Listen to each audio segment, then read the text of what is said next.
Good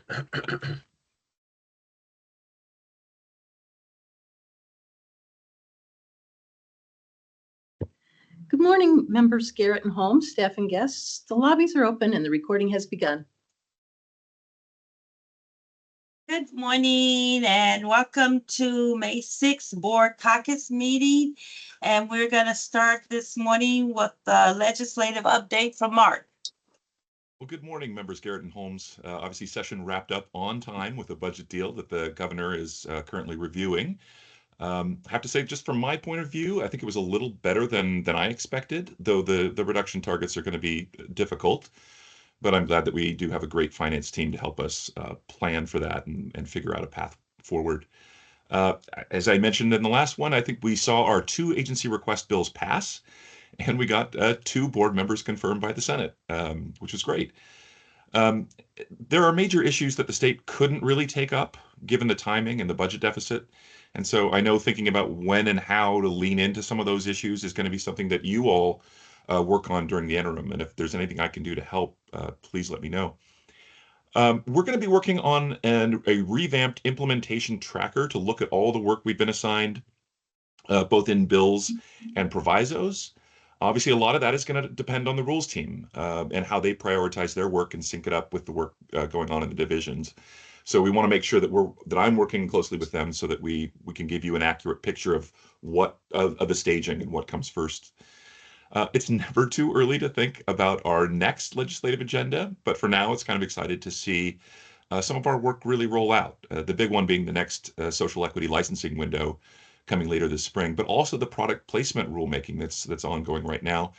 And then the study on the first social equity licensing window that was described in House Bill 1551, as you'll recall. And then when that bill didn't pass, it was made into a proviso. So that's really important work, and I think we're excited to get started. And I will leave it there and turn it over to the rules team. Thank you. Pete, did you have any questions or comments for Mark? No, thanks. But thank you, Mark. Thank you. Thank you, Mark. Are you going to take some vacation now? Yeah, I think I will. It's going to be a little while, but for now, I've got to play for the agency softball team. So I've got to stay close in here. What happened yesterday? Let's not talk about it, board member. All right. Thank you. Okay, next up, we get policy and rule team updates. Kevin? All right. Well, I heard, Mark, at least you got some RBIs there yesterday, so there's something to be happy about. Good Mariners morning, lost in overtime last night too, so don't feel too bad. I mean, you got company. That's right. Well, good morning, board members Garrett and Holmes. I'll be providing the rules update for May 2025. This month we have the lab accreditation rule taking effect on May 23rd, which means that project has come to completion. And we are now down to 4 current rules projects with a 5th that we'll be asking approval to get started on tomorrow. It is kind of the calm before the storm, and I will get to that in a moment here. But we'll go into the current rules that we have. So the retail alcohol product placement that Mark referred to, that is, we're actively meeting with various stakeholders to discuss their concerns and are planning to issue an updated draft rule that reflects recent feedback later this month. We also plan to hold a second round of listening sessions to solicit additional feedback on this updated draft before advancing to the official CR 102 proposal phase. Then we have minors on premises. With the supplemental CR 102 having been filed on April 23rd, we are now in the official comment period and we'll hold a public hearing on June 5th. And so I'd like to note that this will be the first of our rulemaking public hearings since these have been decoupled from the board meetings. And while the public hearings will proceed similarly to the way that they have in the past, there is a new email address for those who wish to register to speak. That's publichearings@lcb.wa.gov. And this and other information can be found on the rules webpage. Then we have the acceptable forms of ID rulemaking, Work is ongoing based on feedback that we've received. We're considering additional stakeholder engagement efforts that will likely be announced later this month. Then we have the seasonal hours for beer and wine licensees. The CR 101 was just filed in late April, and it will be published in the state register tomorrow. So because this one is widely supported as a common sense measure to support businesses, and there's little to no perceived risk, we anticipate minimal need for extended stakeholder engagement and are currently on track to move to the CR 102 proposal phase by late June or July and adopt rules by September.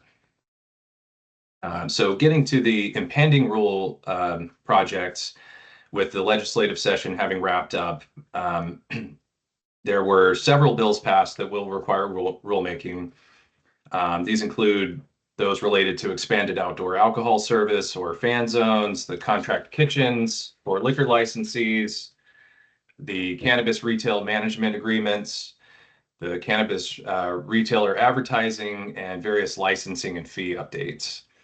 So we are now working to assess specifically which rule sections will need to be opened, repealed, and newly created in order to develop tentative timelines and form interdivisional project teams. And then we'll determine how best to distribute the work among the rulemaking team. Of these legislatively driven projects, it appears that we may be able to do some of it utilizing expedited rulemaking, the CR 105 process.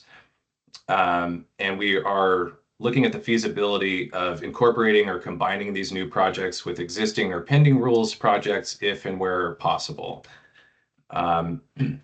So tomorrow, Daniel will be requesting board approval to get started on the first and arguably the most complex of these legislatively driven rulemaking projects. And so that's the World Cup Bill 1515. It is important to note that this law will take effect in late July, but we will not likely have rules in place until the end of the year, meaning that there's going to be a gap for a few months where businesses and cities will be permitted certain privileges under the law, but we won't have specific rules. And we have already heard from some licensees that are expressing a lot of interest and excitement about this. So the rules team is coordinating with licensing, enforcement, education, and communications to develop interim guidance for businesses and cities so that they understand what the new law does and what it doesn't do, when the law takes effect, and when we expect to have rules in place. So moving on, so the remaining CR 101s, we looked to file CR 101s for the remaining bills.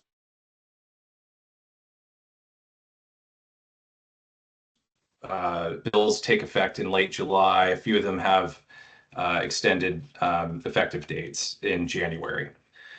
And then moving on to the petitions, we received an email last week from a petitioner regarding a petition that was accepted by the board over a year and a half ago, but no progress has been made to date. So we are reviewing our backlog of petitions that have similarly been delayed, and we plan to file CR 101s for all 5 of them within the next couple of months. We will probably start with the oldest one, which is the one we got the email about, and we're looking to file that 101 by early June next month, and then have all of them filed within the next couple of months. Additionally, I will be presenting a recommendation tomorrow on behalf of the director's office regarding the petition we received from Confidence Analytics, a third-party laboratory.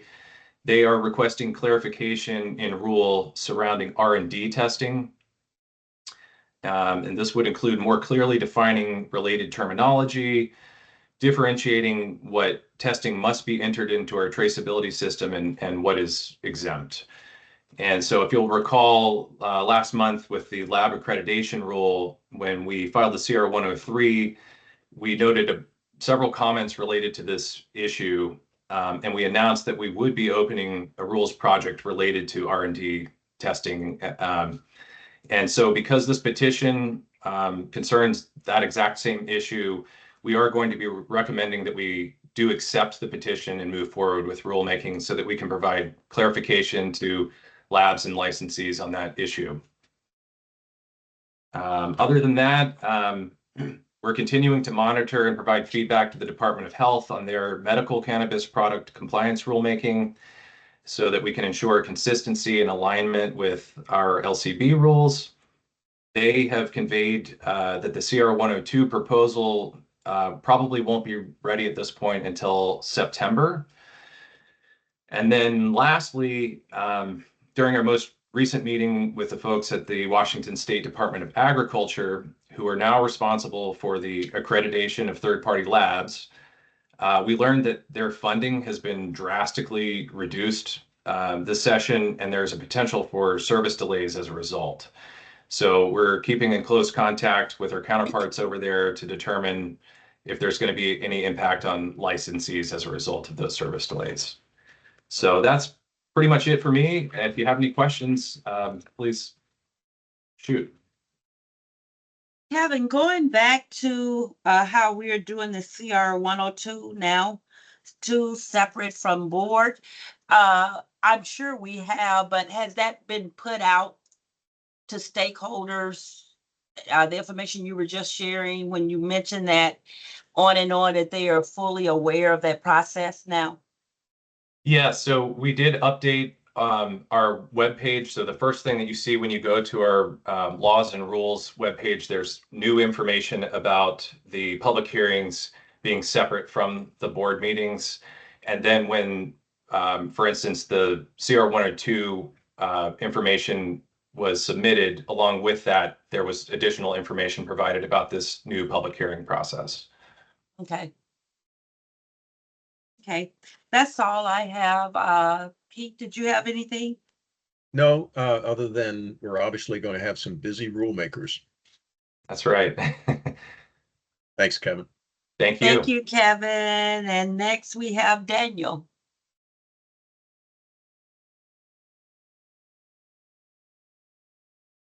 Good morning, members. Garrett and Holmes. This morning, I'm here on behalf of the Director's Office to preview the CR 101 that we'll be requesting approval of during tomorrow's board meeting on implementing Second Substitute House Bill 1515 on expanded outdoor alcohol service.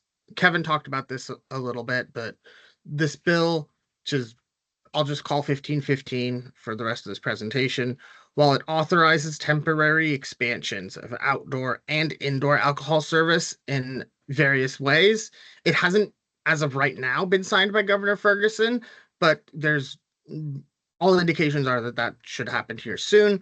And because it's a rather complicated bill, as Kevin mentioned, we're trying to get a jump start on getting rulemaking started as soon as possible. So 1515 actually creates 3 separate expansions of alcohol service and grants LCB rulemaking authority to implement and execute these expansions. The first expansion is what I've called for shorthand just expanded outdoor. And this allows local governments to request approval from the LCB for restaurants, taverns, wineries, breweries, distilleries, and others to share outdoor alcohol service areas with other liquor licensees in either a small or all of the local government area, subject to lots of statutory requirements. The statute, as I just said, specifically identifies several requirements that have to be met, including how they have to request approval from LCB, how LCB has to reasonably approve those requests, and, like I mentioned, several other elements. This authorization is currently set to be allowed beginning end of July and expire at the end of 2027. The second expansion is what I've called the Civic Campus expansion. And this one specifically allows cities that have 220,000 people or more to request approval to allow expanded outdoor and indoor alcohol service in what the statute defines as a public civic campus. And it allows this expansion during 25 events per year and says that 7 of those events can be multiple days. While this expansion covers the same licensees as the expanded indoor, it also allows caterers and special occasion licensees to participate. It requires what's called the campus operator to provide LCB with advance notice of this event. And it also requires submission of what it calls a joint operating plan. And this joint operating plan has more than half a dozen specific requirements, including that the campus operator has to identify how underage service and overservice will be prevented, the cap on the number of drinks allowed per transaction, security and staff ratios, and detailed schematics of the perimeter and barriers, all of which are subject to LCB approval. And it also gives the LCB the authority to deny the requested event if certain requirements aren't met, and in theory, if certain requirements aren't satisfied, to deny future requests. This authorization also is scheduled to become effective at the end of July and expires at the end of 2027. The third one is what I'm calling the fan zone authorization. This allows local jurisdictions, which are designated as fan zones or host cities by international sports organizations, to request expanded indoor and outdoor alcohol service for a certain part of that local jurisdiction only during one multi-day event, specifically in June or July of 2026. This is the expansion that is very clearly targeted at the FIFA World Cup. And this has led some folks like Kevin and many others to call this sort of the FIFA bill. But as I've explained, this legislation actually does a lot more than that. And the FIFA World Cup or fan zone aspect is just one part of it. As I said, or also the fan zone authorization has much of the same requirements as the civic campus authorization, including a joint operating plan, advance notice, but some relevant differences, specifically that each fan zone or each host city is only allowed to do this once, and it has to be during either June or July of 2026. As you can anticipate, this project's going to require a lot of rulemaking. In addition to these three new expansions, the law also expands our rulemaking authority to implement all of this. It changes the law on caterers and special occasion licensees to allow them to operate during the civic campus and fan zone events without necessarily, for special occasion licensees, they don't need to be sponsored by a nonprofit, which is a whole separate thing. And lastly, it also grants the LCB fee charging authority to charge fees for all of these events and permits in order to recover the costs associated with implementing it. And now that gets us to the timeline, which Kevin already hinted at. Technically, this law is scheduled to take effect at the end of July. We're already in May. And as he said, we're not going to have rules by end of July. That's why, as Kevin mentioned, we're in the process of developing some guidance and explanatory documents and some one-pagers that'll allow licensees to understand what they can do between end of July and when we have rule language in effect. The fan zone thing won't be an issue because they're not going to be able to get those permits until June, July of 2026 either way. And we'll definitely have rules in place several months, by far in advance of then to allow folks to talk. But now we'll get to our timeline. So if approved tomorrow, there's going to be a public comment period open until July 7th. Since we're not going to actually have any rule language available to folks to comment on, really, this is an opportunity for folks to read the legislation, which is going to be posted on our website, and to provide any feedback on what they think we should be having a rulemaking on. So for instance, the LCB is given rulemaking authority to add requirements to the joint operating plan. So if there's something where a member of the public or someone is like, hey, I think LCB should also require these folks to submit insert information here. That's the type of thing you want to, send to us. Great. If you're opposed to this whole bill, you can tell us that, but frankly, there's not a whole lot we can do. It's already been passed by the legislature. Governor Ferguson is probably going to sign it any day now. Of course, we're happy to hear opinions, but this isn't a project that we're initiating on our own. And again, that's also why we're trying to get going on it now, because one way or another, we got to do rulemaking on it. We're tentatively aiming to conduct stakeholder engagement in July and present the CR 102 with proposed rules during the August board meeting. Following that CR 102 in August, this is going to trigger a formal comment period. And this is the time when the members of the public can provide feedback on the proposed rule language in writing, or I guess in theory, calling and leaving us a voicemail, but we'd really prefer it in writing. leading up to this public hearing that's tentatively scheduled for the end of September. And as Kevin mentioned, we're, now that we are separating the public hearings from the board meetings, this public hearing at the end of September won't be during the September board meeting, but folks will be given that information and the link to the Teams meeting and all that detail. That'll all get done when the 102 is filed in August. Assuming that the public hearing at the end of September doesn't identify a need to substantially change the proposed rule language, we're going to be hopefully on schedule to file the final rules during the October board meeting, so we can have those rules in effect in November. If absolutely necessary, there's a little bit of wiggle room here to allow us to push out this timeline by maybe one board meeting. And so we could have the rule language effective in December instead of November if we need to. But in order to give the fan zones and the host cities time to prepare, we really want to avoid that as much as possible. And our sort of goal is at sort of hard deadline is we want rules in effect January 1, the absolute latest.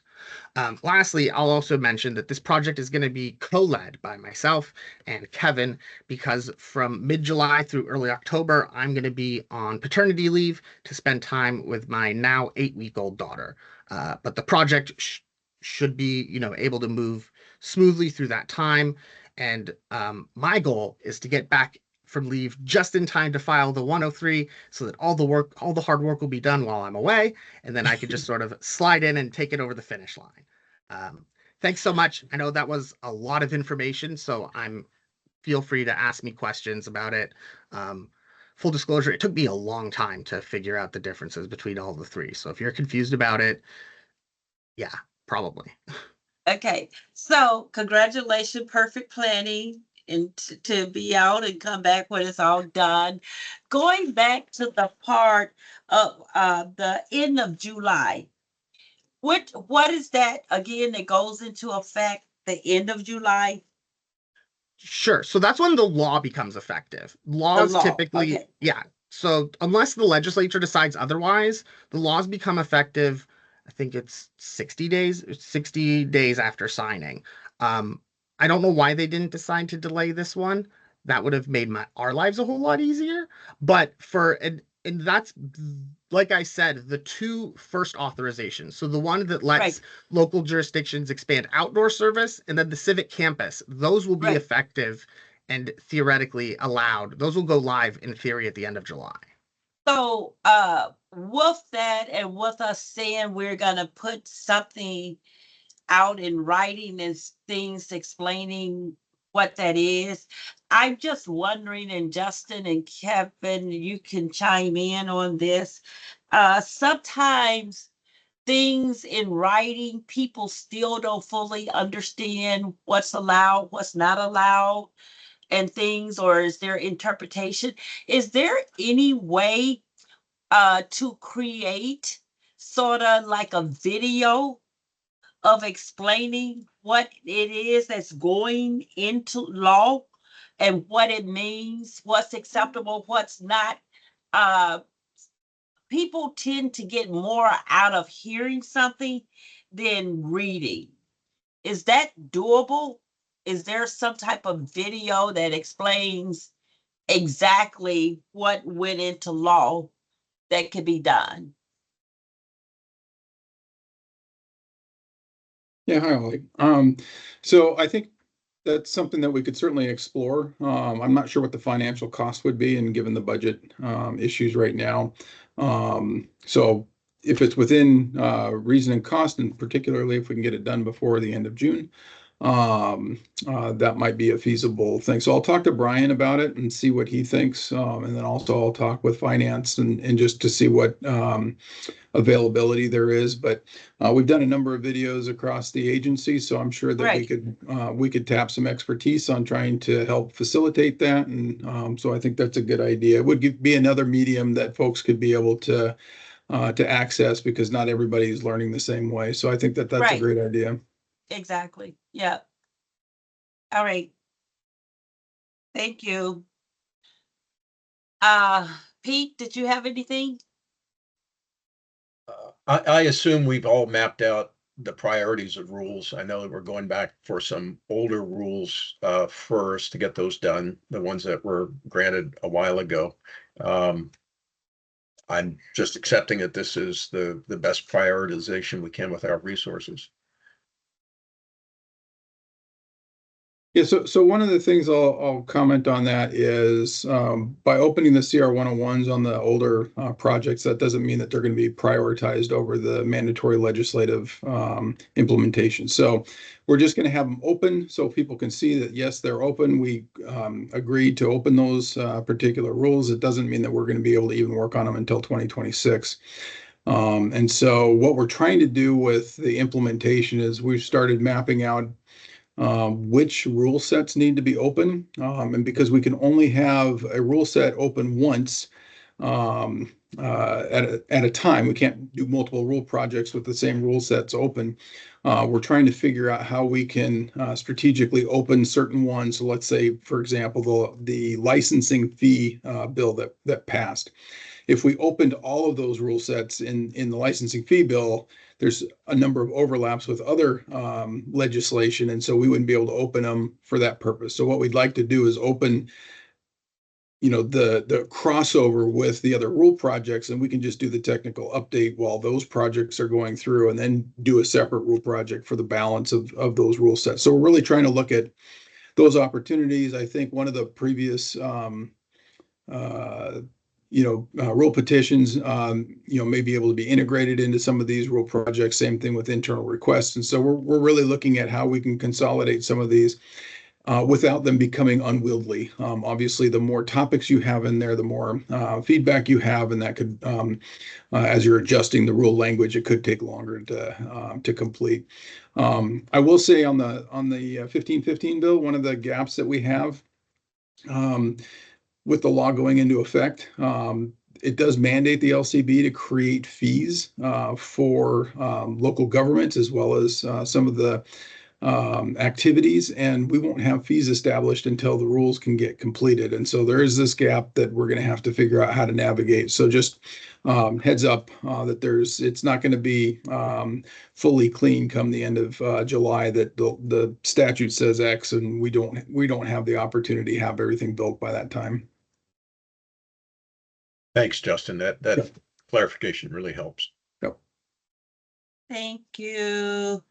Thank you, Daniel.